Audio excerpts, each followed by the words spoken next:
ตัวนี้จะเป็นแบรนด์ของ Handmade ที่เนเธอร์แลนด์นะครับเริ่มมาตั้งแต่ปี 1964 ครับก็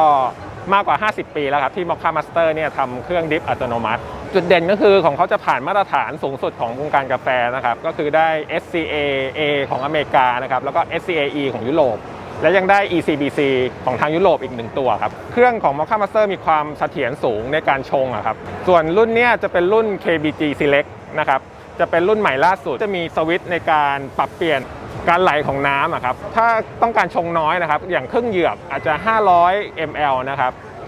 ก็สามารถปรับสวิตช์มาที่ครึ่งเหยือกแต่ถ้าเราต้องการชงมากกว่านั้นนะครับเลข6ขึ้นไปนะครับ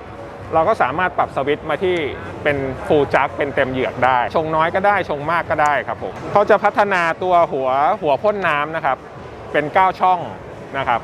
แล้วก็จะมีถาดอุ่นความร้อนอีก40นาที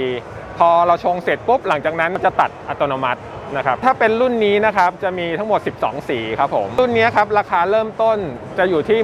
18,900 นะครับก็คือจะมีสีดำขาวเงินแดงก็จะมีสีที่แบบสวยๆจะเพิ่มอีก 1,000 นะครับก็เป็น 19,900 แล้วก็จะมีสีพิเศษจะเป็นสีทองกับทองแดงจะเพิ่ม 2,000 ครับเป็น